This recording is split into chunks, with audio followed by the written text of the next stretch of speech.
Hey everyone, welcome back to I knew that Well would get played. you.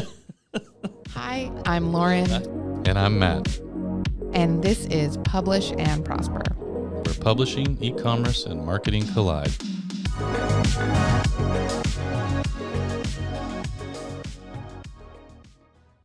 Hey everyone, welcome back to another episode of Publish and Prosper.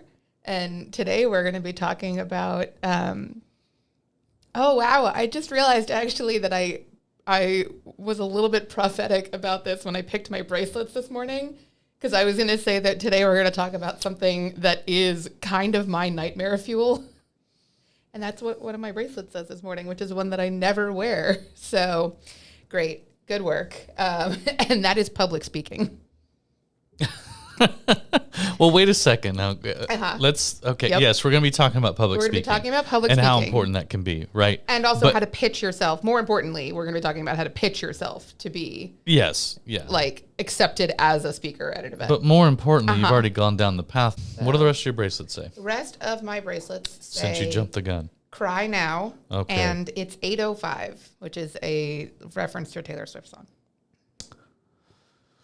All right. Not exciting, but I'm trying the new thing where I pull out random ones and put them on. Yes, and I do like the fact that because it's randomized and you did pull Nightmare Fuel, and that is, I mean, what we're talking about today is literally some of your Nightmare Fuel. Yes. I do like that. Yes, it is. And I'd like to cry now, since one of them says cry now. That's also fair. Yeah. Nightmare Fuel also, by the way, a reference to the stunt show that they do at the Halloween Horror Nights at Universal Orlando. Yeah. Phenomenal stunt show. If anyone has ever, I will never be going to I will never be going to Halloween Horror Nights ever again.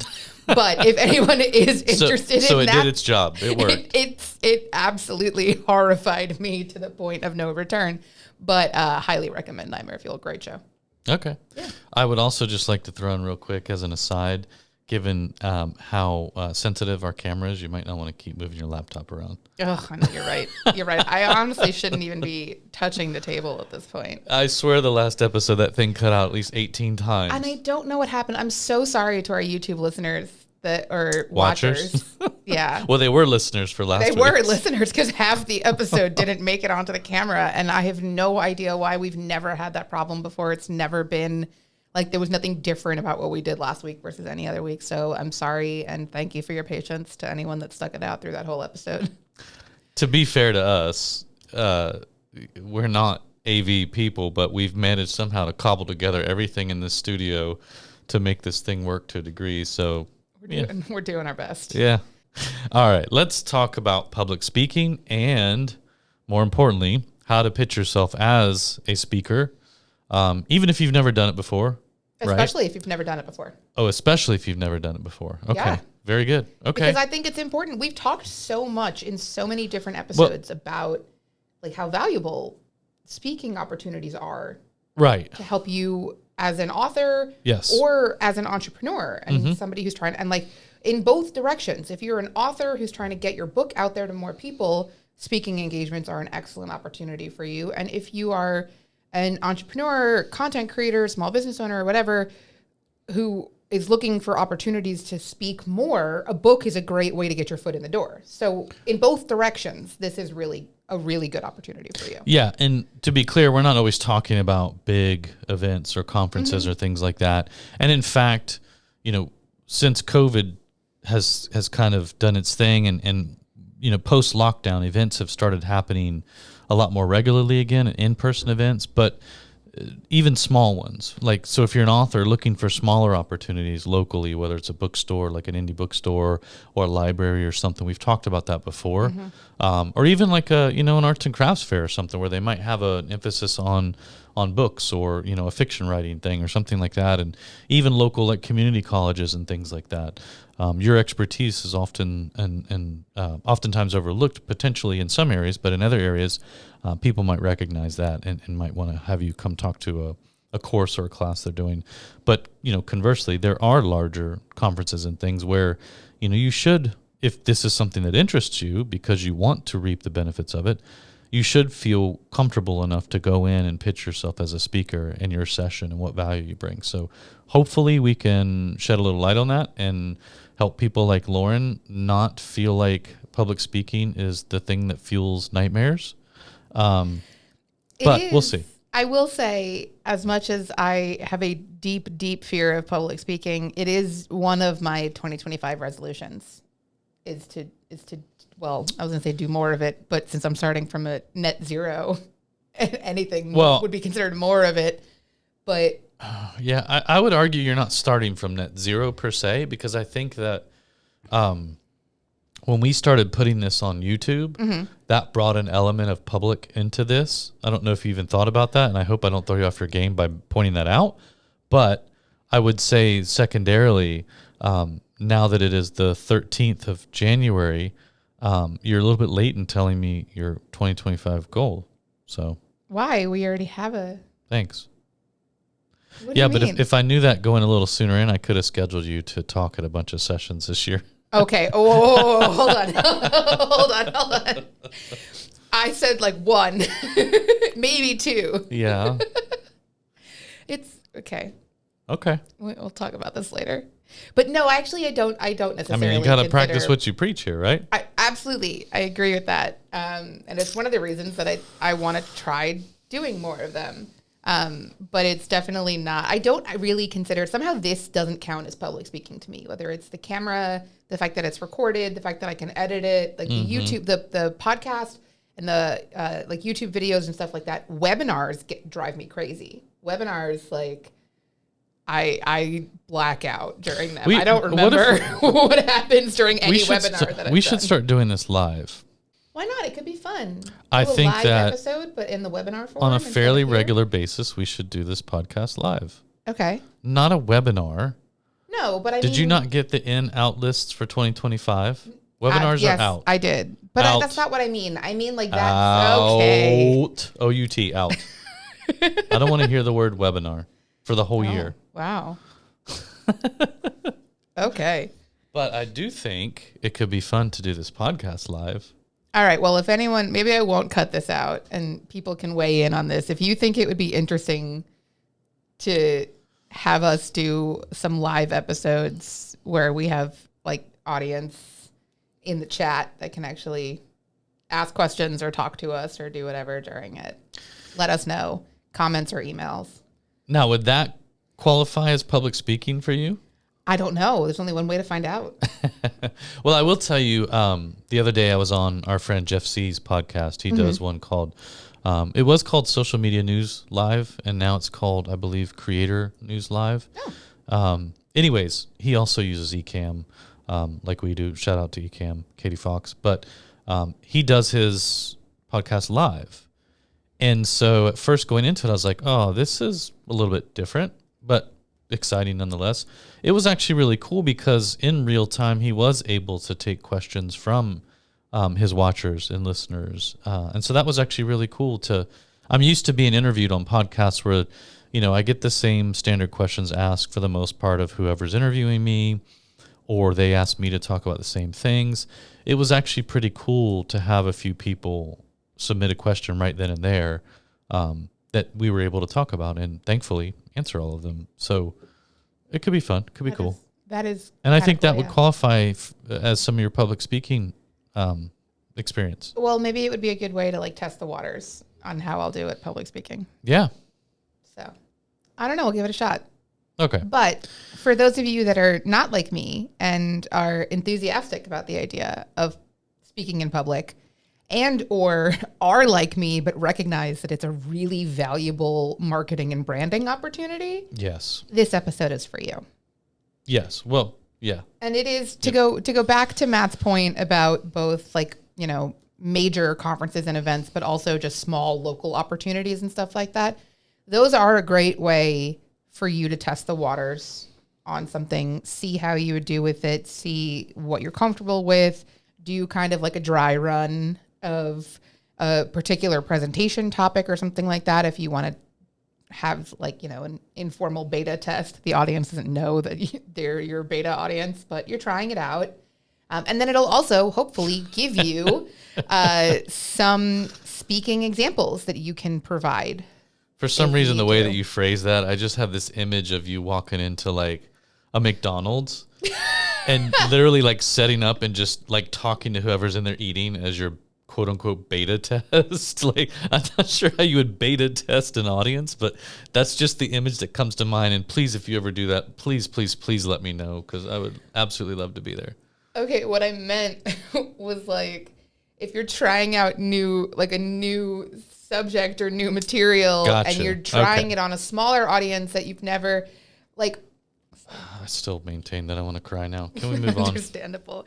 Yes. All right. So you want to start talking about how to actually go about well, now that we're yourself? About 15 minutes in, yeah, I would love to talk about that. It's going to be great. If we have any listeners or watchers left, I'm sure they're dying for us to move on to that. Yeah, I guess. Thank God for the fast forward button, right? Yeah. Use it as much as you need to. Yeah. Don't you worry. No shame, no judgment. All right. So again, we're primarily talking about really how to pitch and position yourself as a speaker to these events. Yes. Right. So, I think the first area that we're going to talk about is really understanding and knowing the specific details around each event that you're, kind of eyeing up that you might want to be a speaker at. There should be obvious things that stick out, right? Like, when you're thinking about an event, the audience clearly needs to make sense for whatever it is you're going to talk about, whether it's, something that's directly related to what you do in terms of, if you're a consultant of some sorts or some sort of an authority on a particular topic, or if you're literally, really wanting to do this to talk about your latest book that you released, which is why a lot of people go on the speaking circuit, by the way. A lot of times it's just to talk about their book.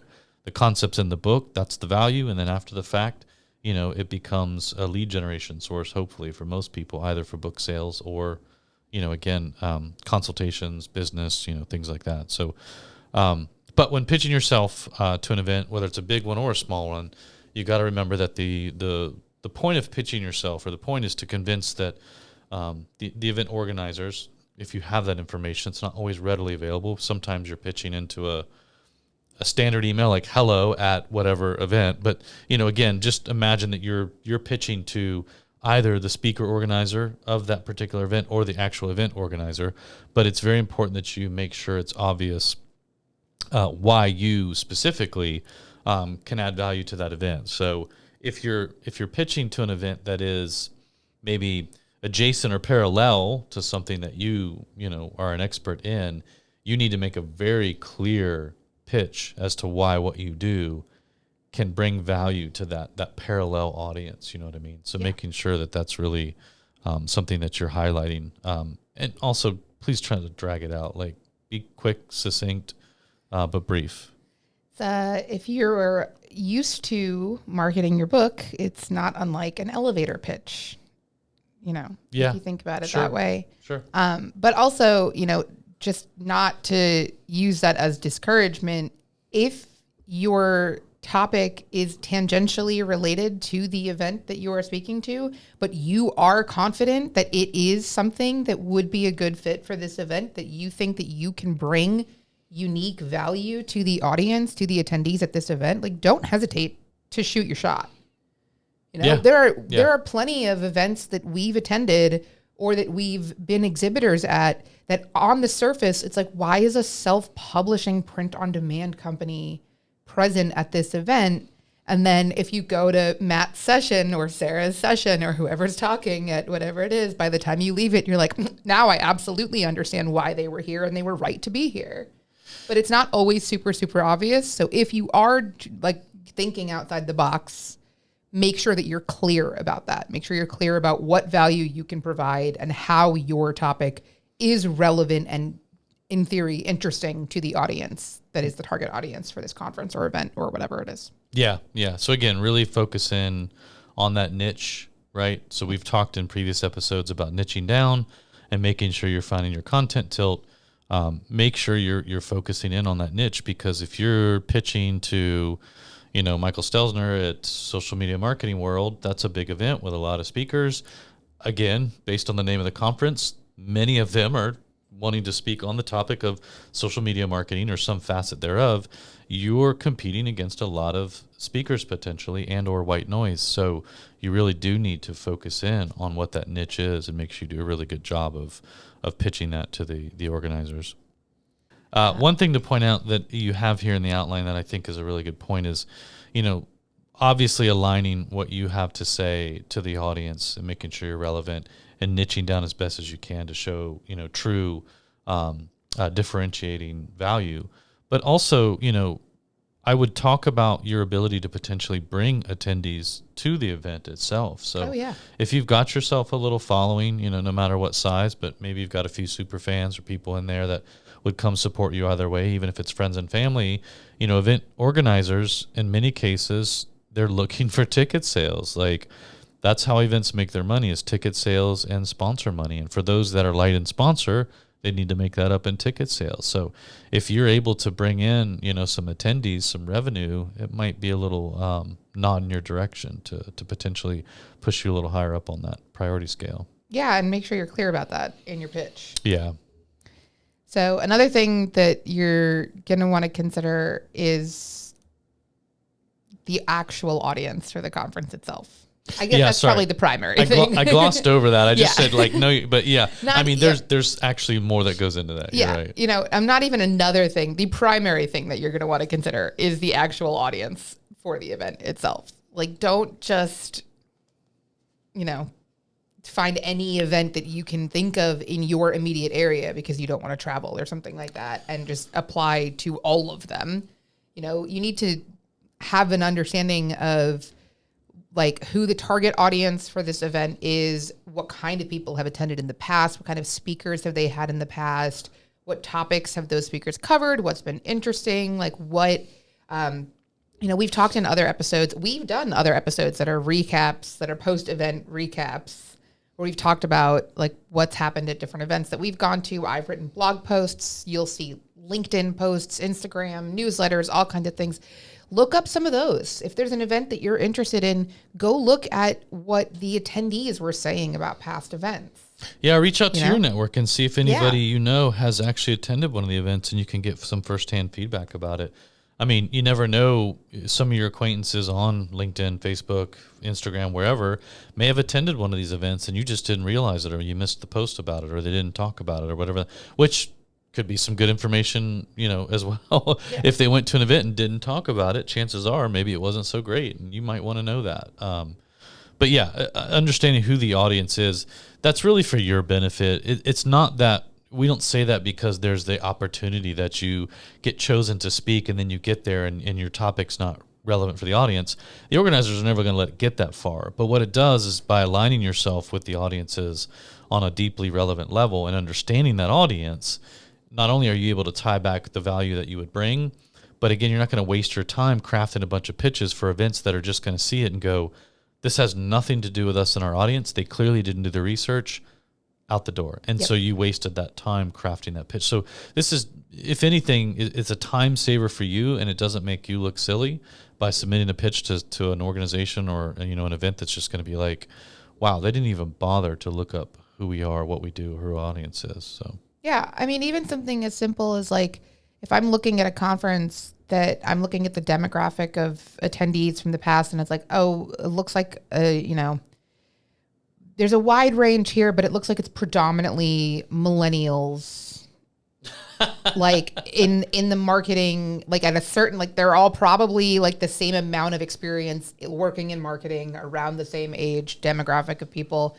I might tailor different content to them versus a conference that I was looking at that I was like, this is all 55 to 65-year-old white men. They're going to get different. I'm going to tailor a different conference. I'm not going to make Taylor Swift references in my session that audience. Of people, you never know. You never know. That's true. But my dad would be a big fan of that. Yeah, 55 to 65, you're cutting it close. Yeah. If you drop that by about 10 years, you probably hit quite a few Swifties in there, as we've come to find out. Taylor Swift is timeless and ageless. Nathan Barry turned out to be a Swiftie. That's so true. Damon from BookFunnel, huge Swiftie. Yes. His whole family dressed up for the Eras tour. Yeah. They were telling me about it at Author Nation. Yeah, so they keep coming out of the woodworks and creeping up in those age brackets, but we're everywhere. Oh God. Let's get back on topic here. Yeah, so the point of knowing your audience is knowing the conference audience is important because you want to make sure that you're keeping your pitch relevant to this audience. You know, like the ultimate goal, as we've said, is the value add, is making it clear to whoever it is that's reading your pitch that your topic, your session, whatever, your workshop is going to add value to the audience, to the attendees that are there. You know, we've talked about this. We've talked about, we did the episode on like how to maximize your ROI from a conference. And that is like the opposite of what you're doing here, basically. You're trying to maximize the attendees, or that's the other end of the scale, I guess. For people that are attending the conference, like they're looking to get the most possible out of it. For you, you want to give them the most possible so that you have proven that you have added value to their experience and that it was worth the cost of admission and worth them choosing your session over the variety of other sessions that might be available at that time. Yeah, that's the big one. Like, you want to come away as one of their favorites, not for any egotistical or arrogant purposes, but because, again, you want them to find that value in your session. You want them to actively seek you out after that event for whatever it may be, whatever it is that you do. Again, if you're an author, you want them to actively seek you out for your books and anything else that you have to offer. And if you're not an author, or you're in the world of nonfiction where you're really there to pitch your services or use the session as a way to generate leads, it's the same principle. Have them walk away with maximum value, and you do that primarily just by, again, not only understanding your audience, but making sure that it's an audience you've already worked with, so you understand the pain points, you know how to deliver the value through your niche topic, and you really think about that and prioritize that. When we go in, as a speaker or into a session, yes, it's Matt from Lulu, but I'm not standing on stage in a 3-piece Lulu suit, and every third word out of my mouth is Lulu, hi, we're Lulu. Hey, it's Lulu. Hey, come to Lulu. Hey, bye, Lulu. It's, can we deliver, me and the team, value so that people will come away from the session and actively want to seek us out and then learn more about Lulu. I don't need to stand on a stage or behind a podium and pitch Lulu for 20 minutes. Nobody wants that, not even me. Like, no thank you, that's disgusting. But we really do try to craft value into what we're doing so that they will actively seek us out. So don't get up there and just start pitching yourself. This is just a personal thing too, by the way. What I'm about to say does not reflect the beliefs of the company and or potentially Lauren. But I can't stand when a speaker gets up and they have 3 slides in the beginning to talk about who they are and their background. Nobody cares, buddy. Let's move it along. Like, these things are timed. Like, give us the quick and dirty about who you are and why we should listen to you, and move on. I don't need the other 2 slides of all the other stuff. I don't need your ego filling the room up. Like, who are you? What are you going to talk about? And how's that going to impact my life? I would agree with that, because I think that's actually really important. And that's kind of what we're talking about here in this episode, is that I trust, if I'm paying money to attend an event and time and travel and all of that, and I'm putting all of this effort into going to this event, I have put my trust in the event organizers that they have done their due diligence to vet the people that are speaking at this event. And so I already understand that you're qualified. Like, it's nice to humanize the speaker a little bit and give us a little bit of background on who you are, why you're an expert in what you're talking about here, why we should trust you, how we can relate to you, maybe. But that should be, I agree, that should be a very small fraction of it. I'm sorry, I'm still a little bit hung up on the image of you in a 3-piece branded Lulu suit. I'm not sure which is a funnier mental image, you in a suit at all. Oh, yeah, or for sure. A branded, like, Lulu suit. That would almost be the only way you got me in a 3-piece suit, purely for fun. Like and gags. Robbie's jacket with his face on it, but with the Lulu logo on it? Well, we wore those, at CEX last year. Great. Was it last year? Or the year before? It was last year. Yeah, I mean, but the point is, you're there to add value. You're not there to pump up your ego. You're not there to tell them 16 stories about how you spent your summer last year in the Poconos or what. Nobody cares. Like, you're there to add value. So do that.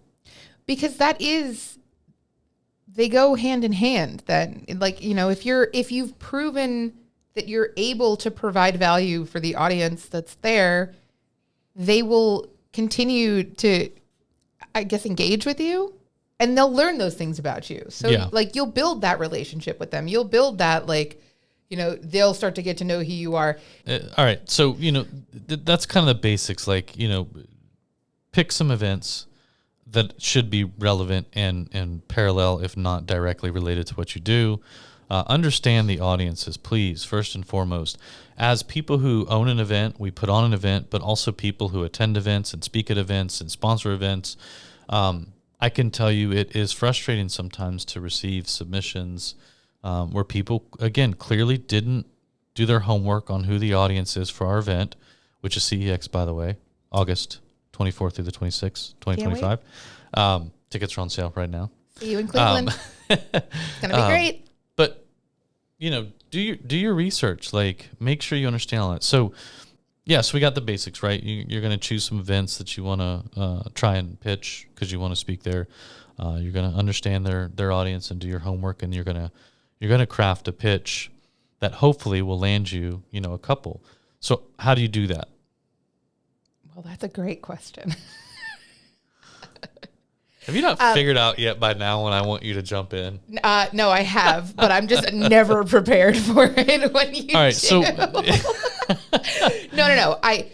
Can I get a little sign to hold up, like, it says jump in? Yes. Or like a green flag, I can wave it? How about, like, a little frog on a stick? Jump in. Oh, jump. I got it. Oh, that's kind of clever. Yeah. I'm not a big fan of frogs, though, so it might gross me out. I'm actually not either. Well, now really I'm very afraid motivated to do it. Okay. Oh, no. You shouldn't have told me that. I know. Oh. Okay. There's a lot of stuff I could do with that information. Birds and frogs, huh? Yeah. What about a parrot with a frog on its back hopping around on your desk? All right, Disney, calm down. How are you going to do that? Bro, I know people with parrots. Okay. Okay. So let's craft a session. We're going to talk about the session description, the title, some of the details you need to include, and a few other things that will go into how you might actually craft a pitch and send it to the event organizers, right? Yep. So what's the first thing we need? The title. Thank you. I mean, you really... And I didn't even need to hold up a frog.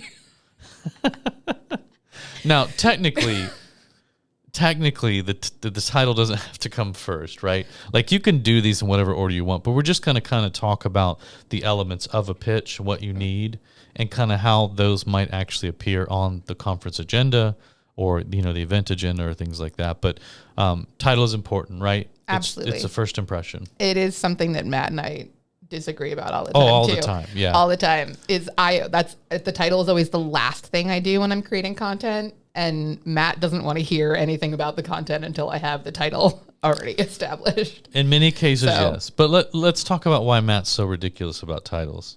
Do you know? Why? Why? Well, because, until recently, it's arguable now, right, with the onset of AI and how it's sort of integrated into search. But prior to, AI being what it is now in terms of how people search for things, having very well-crafted titles for your podcast episodes or your conference sessions or whatever it was, there's some SEO value there. Sure. So making sure that your title, you don't want to be too clickbaity, but you do want it to grab attention, and you do want it to be able to convey the value that you plan to bring to whatever audience happens to be in that session. So I do think it's important. To me, the title of your session is almost as important as, the title of an email, like the subject line of an email. Mm-hmm. I mean, that's going to determine whether or not they click to open that email or not. Well, absolutely, because not only whether it's for your pitch, where you're pitching it to the session, or for the conference itself, because, obviously you want to actually do well at the conference if you are selected to be a speaker at it. The point is that you want to make sure that you have your title. I don't want to say clickbaity, even though Matt just did. Like, you want your title to be enticing to the event organizers and the event attendees, because you want to make sure that they have a reason to keep reading. You know, if you think about like events that you're attending, even if it's just like a small local event or something like that, most agendas or itineraries for events like this, big or small, the main agenda is only going to have the session title and the speakers and the time in the room listed on it. And then if you want to dive deeper into whether or not that looks relevant to you, you have to click into it or open it up in a new tab. Or I don't think anyone's still doing physical programs anymore, but more often than not, you know, there's a second step involved in you finding out what the actual like details of the session are. So you want your session title to be like immediately recognizable to your target audience as something that would make sense for them to, at the very least, click into to see if they want to attend it, and at most, hopefully, attend the session. Please don't make your title free Amazon gift cards to everybody who attends. And not just because it's Amazon. Exactly. Nobody's done that, by the way. I just thought.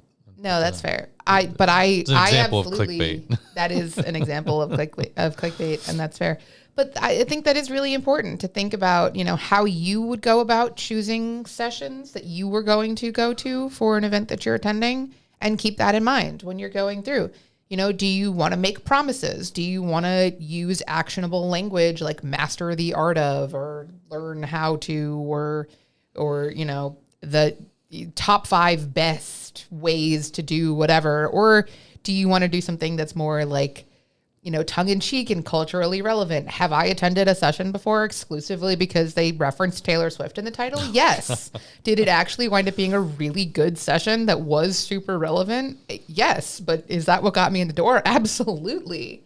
You know, like sometimes there's pros and cons. Do you want to be timely? Do you want to be super, super straightforward about what it is? You know, there's a lot of different angles that you can play at here. This is also why it's important to know your audience, because you want to know what the people who would be attending the event would find interesting in this. And, you know, your pitch to the conference or the event organizers or whatever, this is the first thing they're going to see. Your title is the first thing they're going to see. And they're going to be thinking about that too. When they see your title in your pitch, they're going to say, is this something that we think our audience would be interested in from the title alone? Yeah. Now, keep in mind, there are times where you might submit your session description and title and you know, sort of your bio and everything they ask for, which there's always going to be a form they want filled out and some things that you're responsible to send in with that form. There may be times where if you're chosen, they want to alter your title, you know, or even the description, which we'll get to. So, but, you know, still do your best to craft a title that is very clear and concise on the value that you're going to bring, but does have some clever or wit about it. Humor is always great, obviously, for anything, especially a session title or an email title, but, or a subject line, excuse me.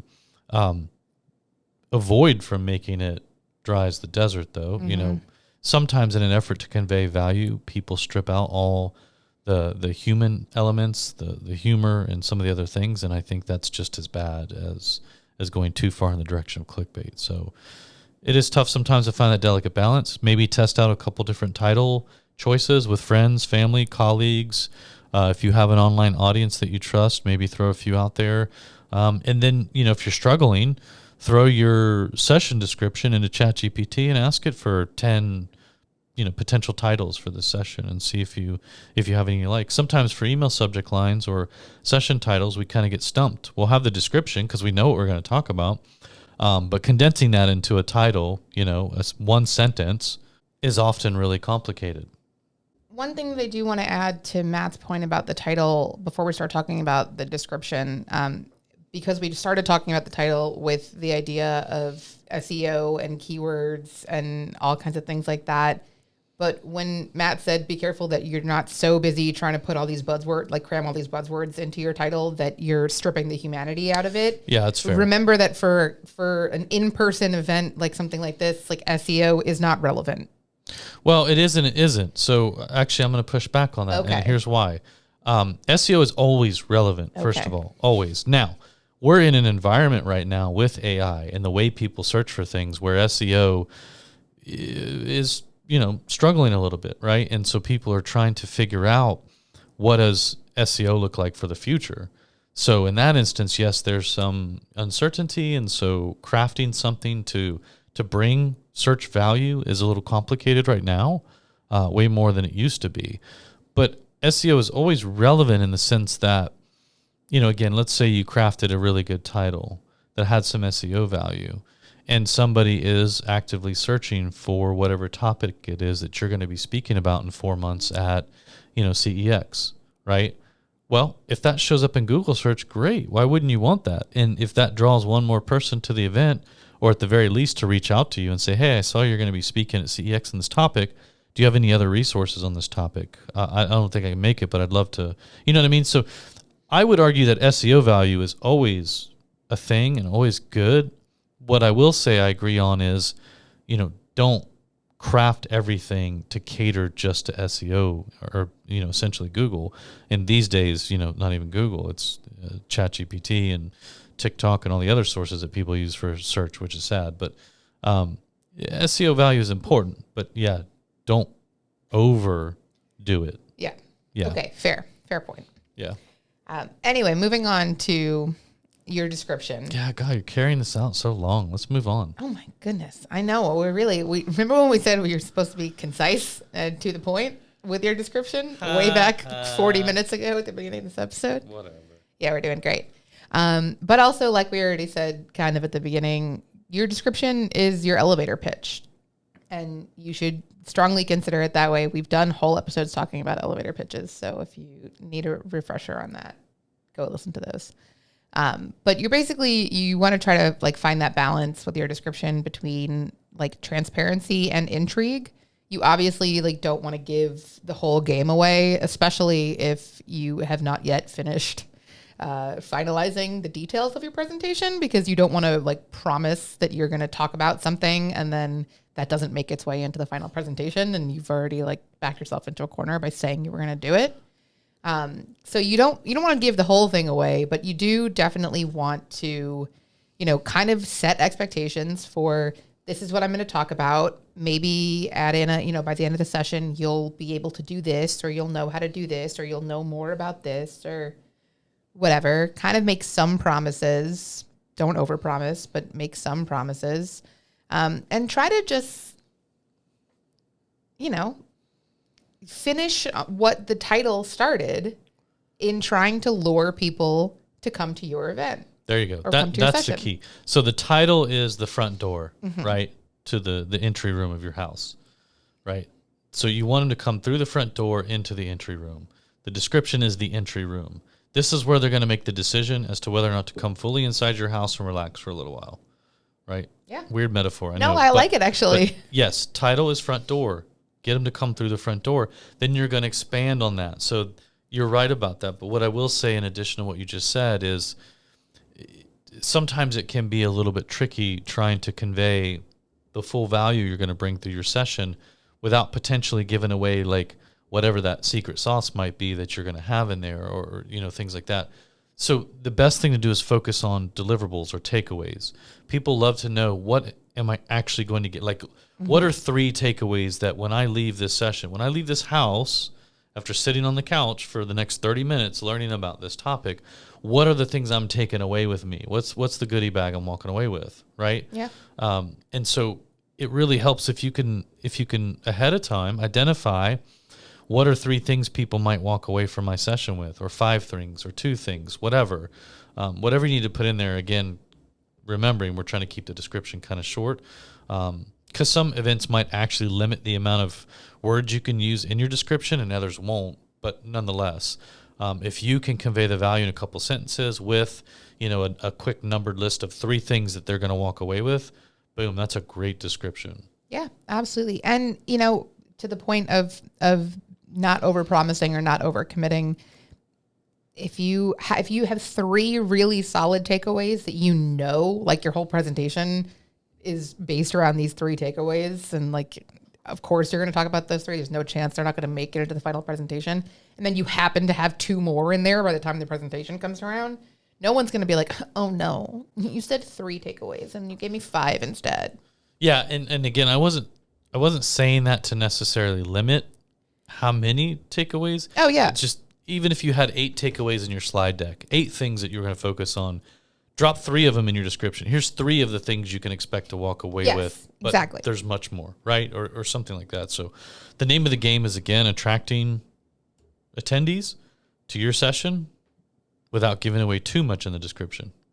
Yeah. And back to that point about like, you actually do want to have people attend your session at this conference.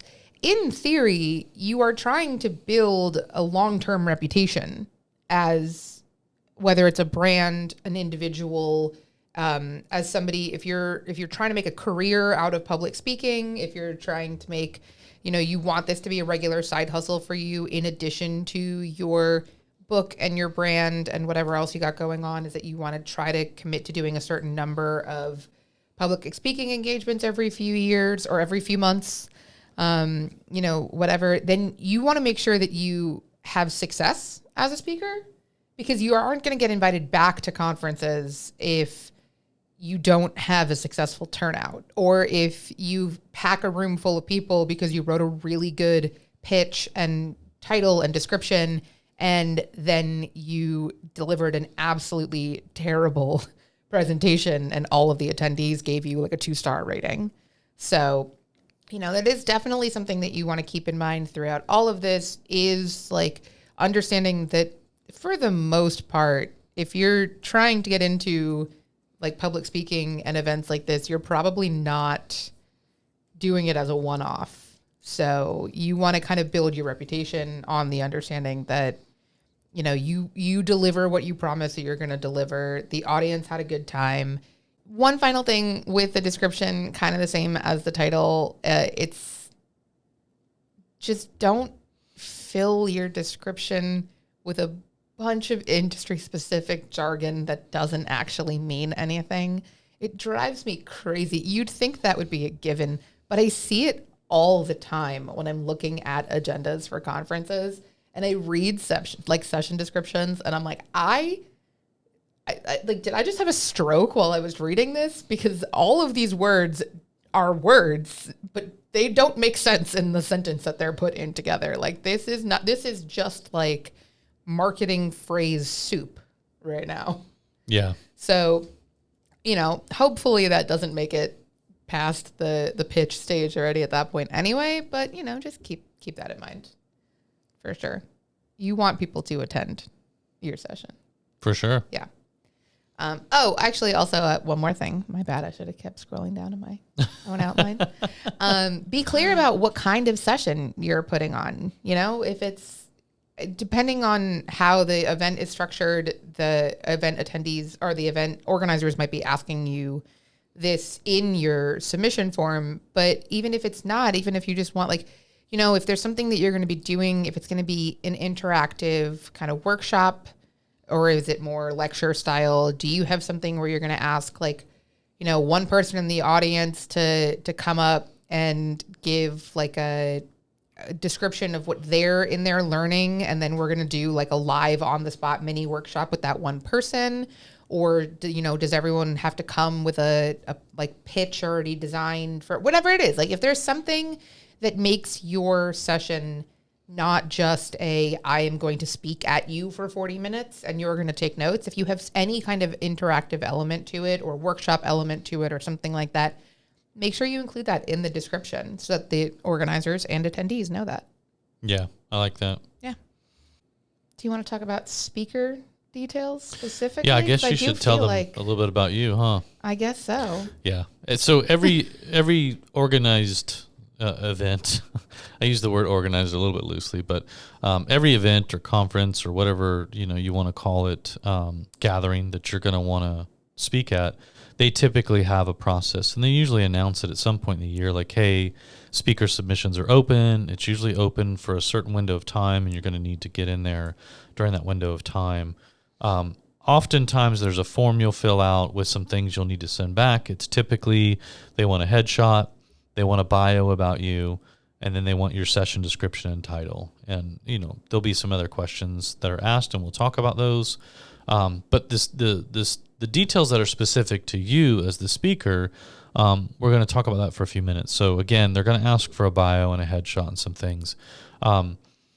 Even if your speaking track record is extremely light or zero, you should still be confident in sharing your qualifications as to who you are and why you bring relevance to the topic in the event, as well as, any speaking experience you might already have. Obviously, don't overinflate that. Be as honest as possible. Mm-hmm. But, everybody knows that a confident speaker is a great speaker. Now, I want to put a full caveat here. Lauren and I are not speaker trainers. We are not expert speakers. We've done some speaking. I've done some speaking. Lauren is working on that this year. I have done some speaking. There you go. A long time ago. There are a lot of people out there, though, if this is something you're really interested in having a solid go at, where you can reach out to them and get some really good training. People like Andrew Davis. There is, for women specifically, there's something called a mic drop workshop, which is put on by Jess Ekstrom. She helps women and women entrepreneurs specifically learn how to be better speakers and get speaking gigs.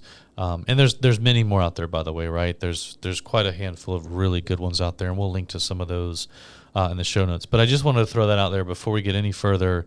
Just know that, if this is something you're really, really serious in, I would encourage you to reach out to some of these people, and if nothing else, get some quotes back from them and a little bit of better understanding about what you might be in for. But anyways, so your speaker bio, your speaker details, you're going to want to be confident about whatever experience you have, and make sure you're explaining whatever value you can bring as it relates to, your relevant experience. Lauren has a bold claim in here. I'm going to read it. I don't know if I fully agree with it, but nonetheless, Lauren says, who you are is the least important part of your submission form.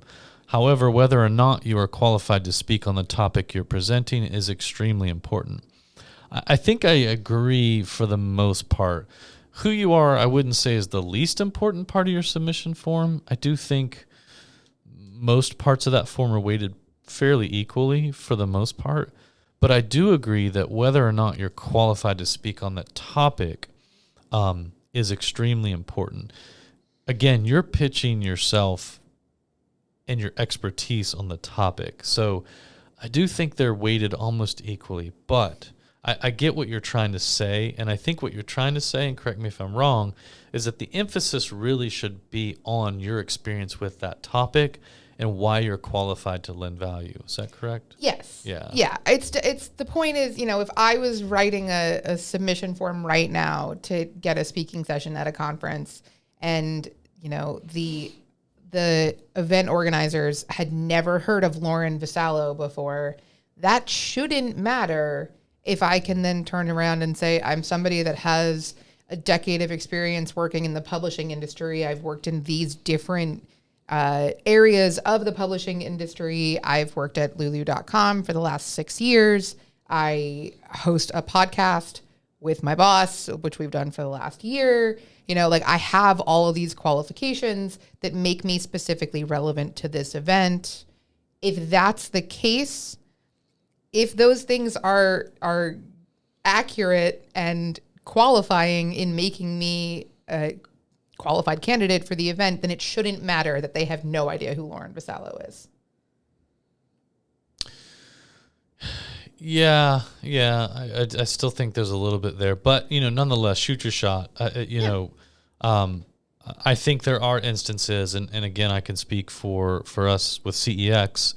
We definitely had what I would consider probably some first-time speakers in 2024, or had only spoken a few times, and most of them did great. And I would argue that a lot of people that sat in on their sessions had no idea who they were. And when we received their submissions, we may or may not have necessarily known who they were. And so, yeah, I think there's some truth there to that. But again, I think all things weighed equally, you want to try to pull the best sort of holistic presence that you can with everything that you submit for your speaker package. But yeah, definitely make sure that you're hitting home on why it is you're going to deliver the best value on that topic.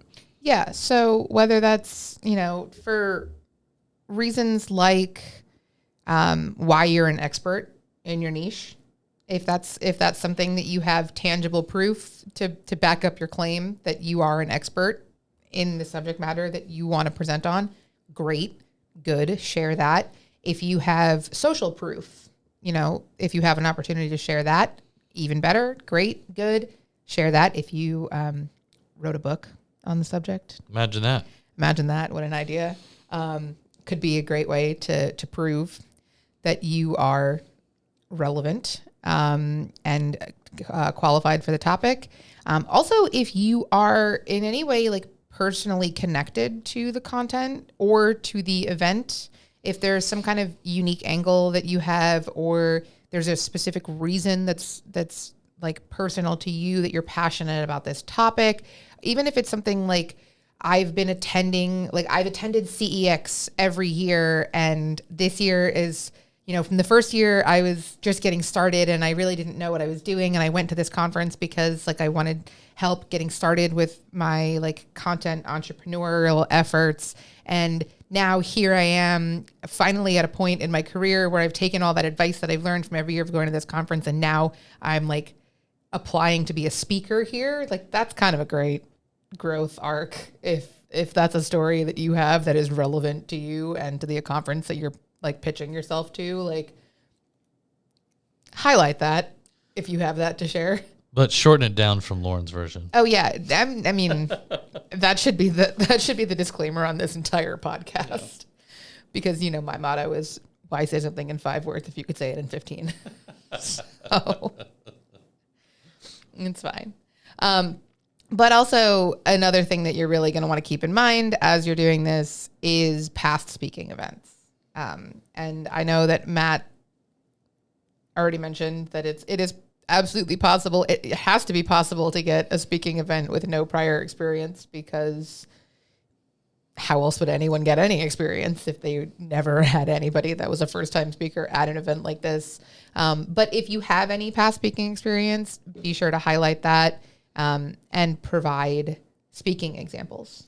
Yeah, and along this topic, and again, this is just for people who really don't know much on the subject or the terminology behind some of these things, but there's a difference too with the types of sessions that you might be applying for. So if you've never really spoken before, make sure you don't go in and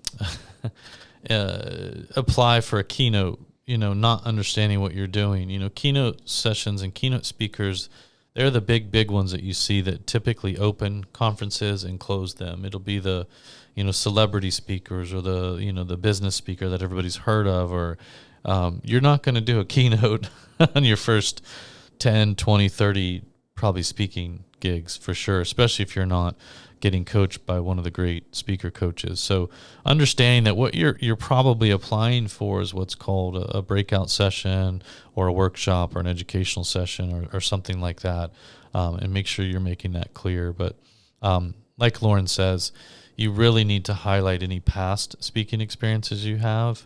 It doesn't matter what they were, whether it was a small book reading at your local library or anything else. Just highlight that you've had experience, what some of those are. And in most cases, if not all of them, you're going to need to provide a speaking sample. And I think that's kind of where we want to spend a few minutes next, is the importance of that speaking sample and how Lauren decided we would even talk about this topic to begin with. All right. Yeah. So the whole kind of impetus for this episode topic was seeing a post that Joe Polizzi shared on LinkedIn back in December, where he was talking about reviewing speaker submissions for CEX for this year. And he was disappointed by the number of like potentially great speakers that submitted and did not include samples of their public speaking. And he, made some really great points about how it was essential for event organizers to see a sample of a potential speaker's presentation style, that it would be conference negligence to not have at least some idea of what they were saying. I'll link the post in the show notes. It sounds like he was a little bit unhinged when he wrote that post. I really like the phrase conference negligence. Okay. But it was, I think, like, I understand where he was coming from. In terms of like, for me, it's incredible to of course I understand why you would want to see a sample of how somebody is going to speak publicly. Of course. Regardless of whether or not they've ever done so before. Like, I don't think it really matters if you stick your camera up on your like kitchen counter and record yourself lecturing at the sink or your cat or whatever, like, something to give some kind of example of what kind of speaker you are.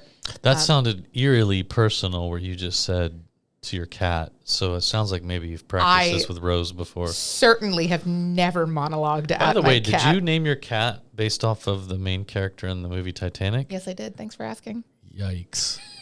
The point is that, please provide a speaker sample. It's also just the other part of that is confusing to me is, why would you ever not provide everything that was asked from you when you were doing?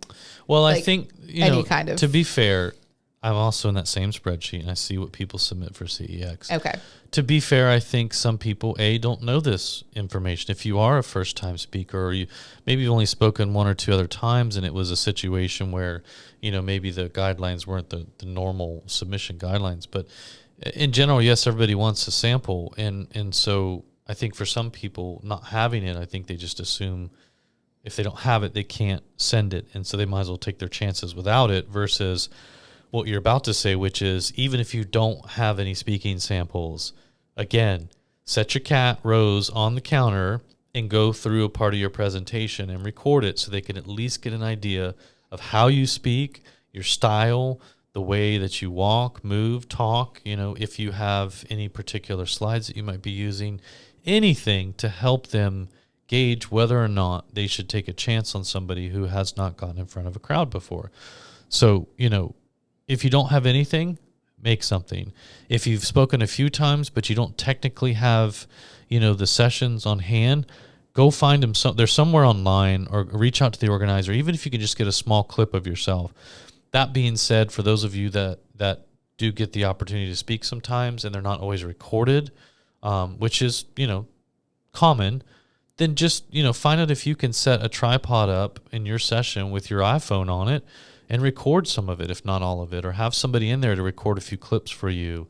I guarantee you that after your session, if you get it, you could ask the audience, however many people are in there, if anybody took any video clips you would love to have one or two of them, to please send them to you. Yeah.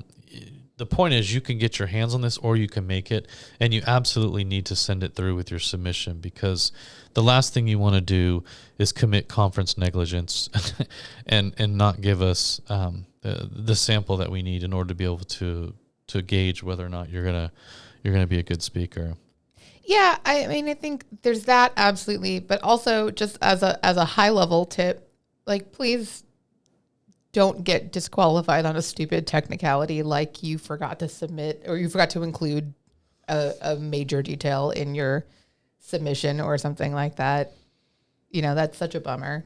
Your next bracelet should say conference negligence. I'll make one for CE. I'll make one for Joe for CEX. You should. We'll save that. Well, his should say conference negligent. Okay. You have a note here, which is a great point. So if you have a video of you doing a webinar or a podcast, I don't want to hear webinar again, but you're right. Like, if you've got a video of you doing a webinar or a clip from you on a webinar recently or podcast again, those will work too. Like, just give them something to go on. You can't give them nothing. And so I agree with Joe in that sense. Yeah. Yeah, that's fair. You need to treat your speaker bio as it's kind of what Lauren has here, cleverly. It's either the cherry on top of your submission packet or it is the nail in the coffin, depending on how you go about it. Lauren says treat it like the cherry on top, not the nail in the coffin. And I agree with that, but in so many cases, it ends up being the nail in the coffin because, again, people don't spend the right amount of time on their bio. And I get it. It can feel a little bit gross to write a bio about yourself. It's so weird. I understand. It's I such would a also weird say feeling. that you can have somebody else write it for you. Like ask a friend, colleague, somebody to, if they had to write something, a bio about you, what would they write? And sometimes use that. I did that for my current bio. I actually got some other people to write, and then I kind of mixed those and added my own stuff to it so that it didn't feel so icky. Because it's to edit mine after. Yeah, it's like a sales pitch. So, but nonetheless, it's got to be concise. It needs to be, engaging. Again, humor is your friend in all situations. I don't care if you're at a funeral. Humor is your friend. But also take the time to tailor it to the audience or the event itself. So you might have a standard bio that you use, but every time you submit to a particular event or audience, I would suggest reviewing it real quick. And if there's one little thing you could change that would make it more relevant, then do that. And if you think that this isn't relevant, it absolutely is. Whether it's to the organizers that are reading your bio to get a better feeling for who you are as a person and whether or not you're an appropriate fit for the conference, they're basically just doing a professional vibe check right now to make sure that you're going to be the right fit. And don't say vibe check. Can you just start a list of all the words and phrases that you don't want to hear anymore so I can keep up with them? I'm going to publish my in and out list for 2025. That would be great. Thank you. There you go. But yeah. And by publish, I mean, I'm just going to stick it on your desk. That's also fine. But it's also, just from personal experience, I have used speaker bios before to make a decision if there were two sessions that I was interested in at the same time, because it's always like the two sessions that look really cool are conflicting with each other on the schedule. And, the titles both sound good. The descriptions both sound good. My third step then will be to look at who the speaker is and read through their speaker bios and see if one of them speaks to me more than the other. So it is absolutely relevant. So, don't totally disregard it. As much as I said earlier, who you are doesn't matter in terms of getting your speaking event. Like, showing who you are does matter. Yeah. I think as we wrap things up here, I think a few tips maybe. One that I would say is I think also what tends to happen is because, and whether a lot of people know this or not, a lot of people do. A lot of these events, you're not going to get paid to speak. It's not a paid gig for the most part. Keynotes, are often paid. Sometimes small amount, sometimes a large amount. Just depends on the size of the event. But for most small to medium sized events, you're not going to get paid. This is an opportunity for you to get yourself out there. Mm-hmm. It's awareness. It's, your name on the agenda, which is then broadcast to, however many people they're advertising it to. It's your ability to add that to your resume. But just because you may not be getting paid for this, please don't treat the submission process like it's not super important. Please don't take it uber seriously.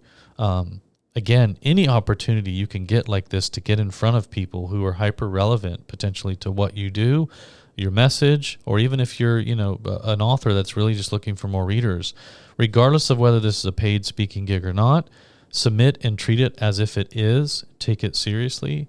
Try to give them everything they're asking for in the submission form or the required things that you need to send, the attachments and things. And if you have questions, reach out to them before you submit and ask those questions. So I just wanted to drop that tip. I think a lot of people, this isn't paid, so, I'll send these things. I don't have this. Maybe I'll get it to them later. Guess what? You're going to go to the bottom of the pile.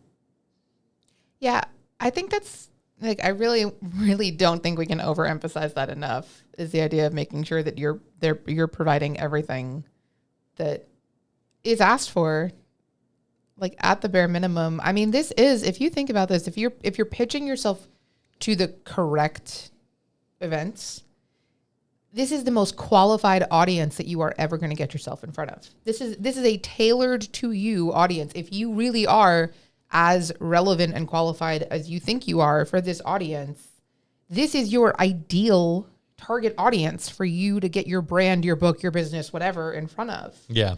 So, make the most of this opportunity, because who knows what kind of ROI you're going to get on that from these people that are at this conference, and opportunities that will continue to come from speaking at this one.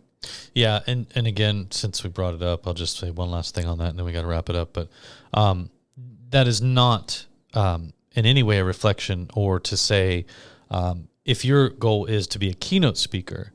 Now, that's a different story. Those are paid gigs. Oftentimes they pay really well, but that's a whole nother podcast. Like, what we're talking about is small to medium conferences and, essentially small informational sessions that you would be eligible for, or workshops or breakouts, not keynotes. So keynote speaking is a whole nother ball game. Go work with Andrew Davies or Davis. Go talk to Mike Pacchioni or some of these others who coach and train people to get on big stages and do keynotes. You will make money if that's the route you're going down and you're good at it. But we're talking about, more practical utilitarian purposes. And I just wanted to be very clear about that when somebody listens to this, because wait, I know people get paid to speak. Yeah, if they're keynoters, or, again, if it's a large event and they're doing a large workshop and it was already spec'd in the contract, but otherwise, no. And on that note, with our camera crapping out again, I'd say we wrap this thing up because we're way over time. We're so far over time. It's unbelievable. Yeah. Shout out to our YouTube audience that is once again going to get a bunch of interstitials. A bunch of, I don't even know. I'm so sorry. I don't know what's happening here. And also quite possibly the longest video episode we've ever recorded. Yeah. So, shout out to y'all on YouTube. Sorry in advance. Well, thank you for joining us and talking about speaking, speaker submissions, how to pitch yourself as a speaker, and how to hopefully get on stage and talk to some people about what you do or your book or anything else for that matter. And until next time, when we hopefully figure out how to work our camera better, we'll see you then. Here's hoping that we'll see you then. Yep. Until then, thanks for listening. Later. To learn more about this episode, check out the show notes on publishprosperpodcast.com. Publish and Prosper is brought to you by Lulu.com. To hear more episodes like this one, please like and subscribe wherever you listen. Thanks for tuning in.